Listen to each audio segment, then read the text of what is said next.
성경 말씀 마가복음 14장 43절로 52절까지 말씀, 저 여러분이 한 절씩 교독해 올립니다. 예수께서 말씀하실 때에 곧 12 중에 하나인 유다가 왔는데 대제사장들과 서기관들과 장로들에게서 파송된 무리가 검과 몽치를 가지고 그와 함께 하였더라.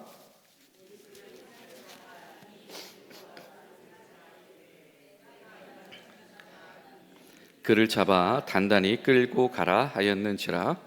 이에 와서 손을 예수께 나와 라삐어 하고 입을 맞추니 예수께 손을 대어 잡거늘 곁에 서 있는 자 중에 한 사람이 칼을 빼어 대제사장의 종을 쳐서 그 귀를 떨어뜨리니라.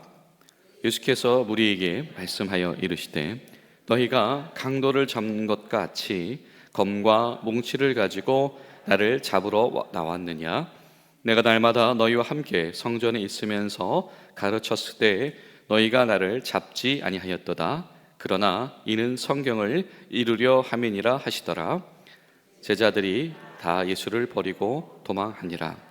한 청년이 벗은 몸에 베옷 이불을 두르고 예수를 따라다니다가 무리에게 잡힘에 베옷 이불을 버리고 벗은 몸으로 도망하니라. 아멘. 사랑하는 여러분, 오늘도 우리 예수님을 더 사랑하시는 하루 되시기를 소망하고, 또 여러분의 흔들리는 마음 가운데 주님께서 은혜 주셔서 주님 안에 더욱더 굳건하게 서시는 복된 하루 되실 수 있기를 간절히 소망합니다. 여기 사람은 때로는 우리가 의도를 가지고 살아가게 됩니다. 그리고 그 의도라고 하는 것은 내가 의식하는 사이에 드러나기도 하고 의식하지 못하는 사이에 드러나기도 하죠. 여러분 혹시 시계 바늘 소리가 어떻게 가던지 기억나십니까? 어떻게 가죠? 그러면 우리가 보통 똑딱똑딱 이렇게 생각을 하지요. 여러분 시계 바늘이 똑딱똑딱 합니까? 딱딱딱딱 합니까? 물리적으로 차이가 있던가요? 아마 없을 겁니다. 시계바늘이 똑똑똑똑 가든지 딱딱딱딱 가든지 똑딱똑딱 가든지 물리적으로는 큰 차이가 없다라고 하는 것이죠. 다만 우리 안에 어떤 내재적인 기대, 내재적인 음률, 그리고 어렸을 때부터 학습되어졌던 우리 의지가 그것을 똑딱똑딱으로 듣고 의식하게 만든다라고 하는 것이죠. 그런데 우리 안에 있는 이런 내재되어져 있는 의도와 기대들이 예수님을 대하는 방식과 또 예수님에게 요구하는 내용들에도 분명히 영향을 미치더라라고 하는 것입니다. 오늘 말씀을 보면 어떤 이의 배신이 드러나죠.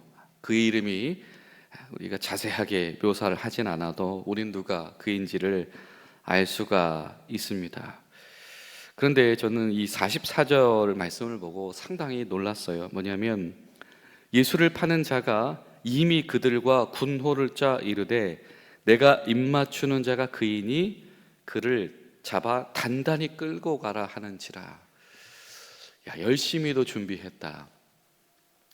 사전에 어떻게 예수님을 체포할 건지 납치할 건지 사전 계획도 친밀하게 세웠고요. 그리고 그들과의 계약 관계 혹은 그들의 정신무장도 2중 3중으로 지금 점검을 하고 있죠. 잡아서 단단히 끌고 가라. 만약에 이게 실패하면은 내가 곤란해지니까 이런 의도가 있었는지. 우리가 다 아는 것처럼 예수님의 이 배신자는 가룟 유다이지요. 그는 어쩌면 예수님의 공동체 가운데에서 신뢰를 받던 인물이었을 것입니다. 그러니까 돈보따리를 담당하는 역할을 했었고 오랜 기간 동행하는 역할을 했었죠. 그가 얼마나 최선을 다했었는지 갈릴리 출신도 아닌, 그렇죠? 유다가 예수님의 제자 공동체에 들어와 일원이 되어 있었습니다. 아마도 그들은 누가 보기에도 3년 동안 가룟 유다가 그 역할을 하는 것을 가지고 시비를 거는 이들이 없었던 걸로 봐서는 이 제자 공동체에서는 나름대로 굉장한 노력을 기울였고 빈틈없이 했던 것 같아요. 다른 말로 표현하면 최선을 다했을 수도 있습니다. 그렇게 예수님 곁에서 최선을 다하던 이가 오늘 밤은 뭐 하고 있습니까? 예수님을 납치하는 데에 최선을 다하고 있더라.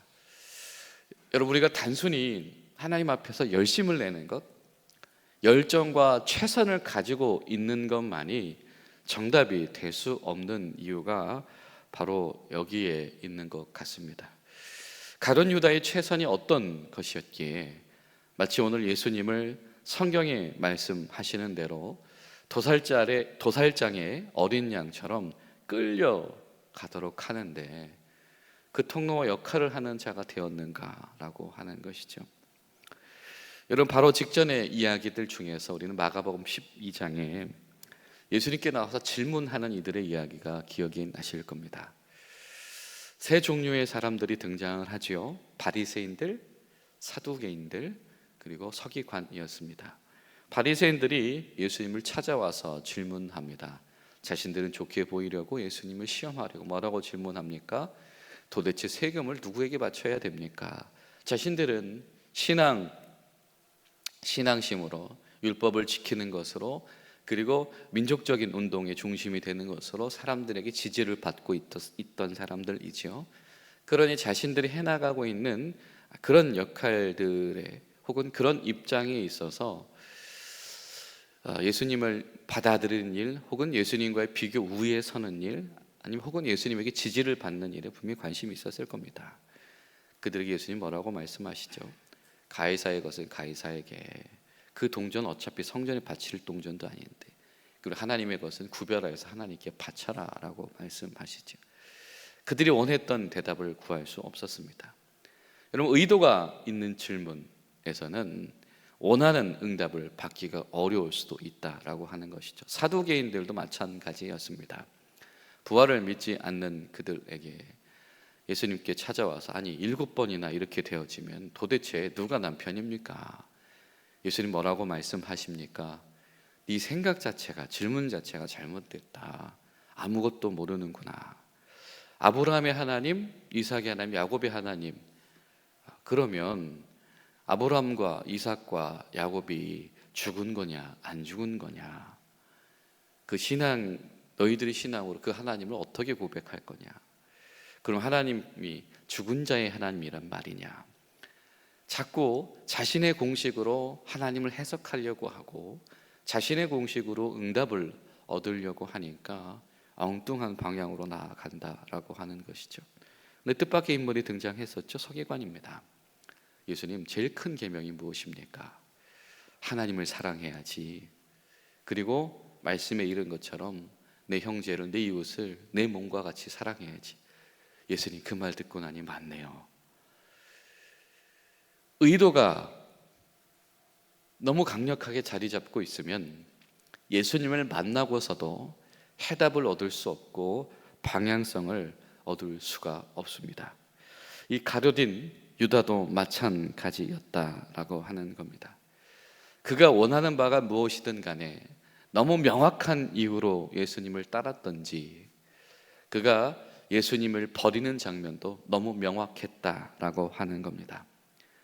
가룟 유다의 역할 때문에 예수님은 이사야서 53장에서 말하는 것처럼 이 도살장에 어린 양이 끌려가듯이 그렇게 아주 무기력하게 끌려가실 수밖에 없었다.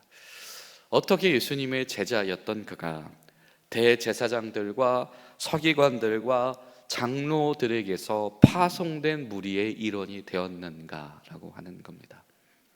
성경은 말씀합니다. 예수님과 그 오랜 시간을 같이 있었고, 그리고 예수님의 공동체 가운데에서 그렇게 열심히 해서 신뢰를 받던 인물이었으나 그가 대제사장들과 서기관들과 장로들이 파송한 무리들, 항상 예수님을 감시하고 음해하며 살해하려고 했던 무리의 일원과 다르지 않더라. 여러분, 우리가 3년이 되었든 10년이 되었든 30년이 되었든 예수님 곁에서 우리가 아무리 열심을 내었어도 우리의 숨겨진 의도로 인하여서 우리가 예수님을 온전히 용납하고 있지 못하다라고 한다면, 우리가 예수님 앞에 온전히 순종하고 있지 못하다라고 한다면, 예수님을 감시하려고, 살해하려고 시기 질투하는 이들의 무리와 다를 바가 없다라고 하는 것입니다.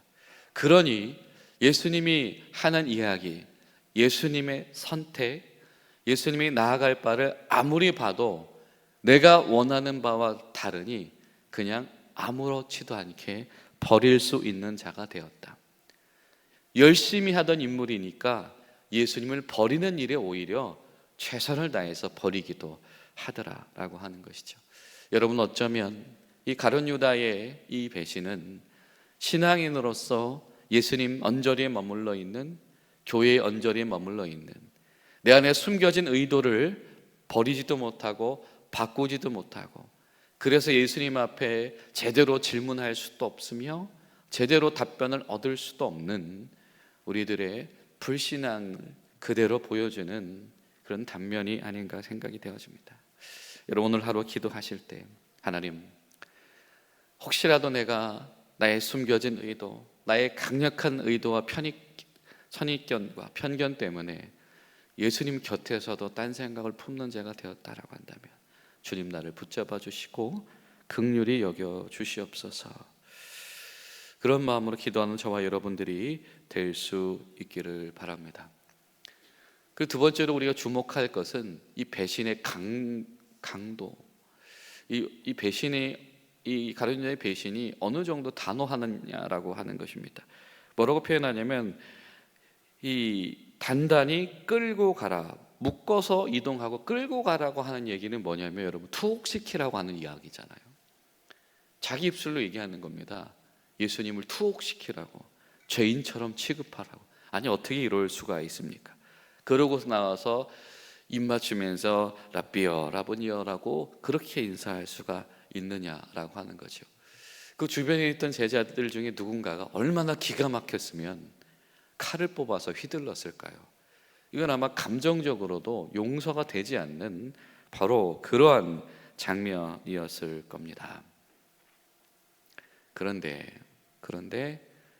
순식간에 이들이 혼비백산하고 다 도망갔다. 어떤 이는 겉옷만을 두르고 예수님을 따르고 있었는데 그에게는 평상시에 아무 걱정이 없었다라고 하는 것이죠. 그냥 집에서 나온 그대로, 어떻게 보면 그냥 예수님 앞에 나올 때 늘상 우리가 그렇잖아요. 우리 교회가 가까이 있고 내 삶의 반경에 가까이 있다라고 한다면 그냥 때로는 어떻게 편하게, 때로는 우리가 그런 표현 쓰죠. 난닝굿바람으로 나온다고. 실제로 우리가 속옷을 입고 나오진 않지만 때로는 우리가 그런 마음으로 주님 앞에 나오는 그런 신앙생활을 하고 있을지도 모릅니다. 그냥 너무 편하니까, 늘상이니까. 그런데 어느 순간에 바로 그 일상과 늘상이 깨어질 때에 혼비백산하고 도망가더라라고 하는 것이죠. 나에게 늘 익숙해져 있었기 때문에 당연한 줄로 여겼는데 정작 배신의 순간이 되고 나니까 헌신짝처럼 버릴 수도 있더라. 성경 말씀합니다. 가룟 유다의 배신이나 이 제자들의 도망이나 결코 다르지가 않더라라고 하는 것이죠. 우리가 잘 아는 것처럼 이 가룟 유다가 예수님의 몸값을 얼마로 계산합니까? 여러분, 그 은전의 개수는요, 이 구약에서 보면 이 가축이 문제를 일으켰을 때 보상하는 횟수, 30이라고 하는 것은 뭐 그 정도의 가격, 혹은 뭐 종들에 관련된 송사를 해결하는 가격, 그 정도의 가격인 거예요. 어느 순간에 이 셈을 잘 아는 이 가룟 유다에게는 예수님의 몸값이 그냥 아무렇지도 않은 그런 비용이 되었던 것입니다. 그러니까 그거 그냥 나중에 마음에 가책이 들었을 때 막 던져버리고 그랬잖아요. 아마 결정적인 큰 액수였다라고 하면 그 순간에도 고민했었을지도 모릅니다. 예수님은 정말 초라하게 팔리셨습니다. 정말 가축처럼 취급당하셨고, 종처럼 취급당하셨고, 범죄자처럼 취급당하셨다라고 하는 겁니다. 예수님의 곁에 있던 자가 예수님을 배신할 때에 이렇게 무섭게, 이렇게 강력하고 단호하게 배신하더라. 여러분, 우리의 신앙을 결코 안심해서는 안 됩니다. 우리가 주님 곁에 오래 있었다고 해서, 우리가 때로는 열정과 열심을 가지고 있었다라고 해서 그것이 우리를 지켜주지 않을 수도 있다. 어쩌면 우리가 주님을 포기할 때, 주님을 버릴 때에 이렇게 너무나도 하찮게 헌신짝처럼 주님의 가치를 포기할 수도 있다. 우리가 진실로 예수님을 주님으로 모시지 못하면, 우리가 진실로 예수님의 종이 되지 않으면 우리는 언제든지 주님을 포기하는 자가 되어줄 수도 있다라고 하는 것입니다. 여러분, 기도하실 때 우리가 하나님, 결코 예수님을 포기하지 않게 하시옵소서. 결코 예수님을 버리지 않게 하시고, 결코 예수님의 이름과 십자가의 보혈의 이 은혜를 정말로 값어치 없는 것으로 우리가 여기고 그냥 너무나도 쉽게 여기지 않을 수 있도록 저희를 붙잡아 주시옵소서. 우리가 그런 마음으로 오늘 하루 간절히 나아갈 때 하나님께서 우리에게 은혜 주셔서 우리 구주 예수님을 더 사랑하는 마음을 우리에게 주실 줄로 믿습니다. 기도하시겠습니다. 하나님, 오늘 우리가 다시 한번 예수님을 만납니다.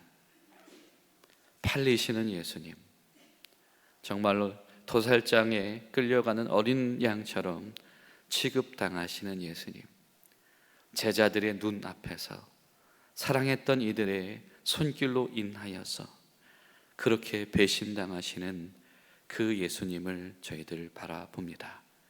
주님, 저희들이 가룟 유다처럼, 곁에 있던 제자들처럼 마음의 병든 자, 믿음의 병든 자들 되지 아니할 수 있도록 붙잡아 주시고 지켜 주시옵소서. 예수님의 이름으로 기도하옵나이다.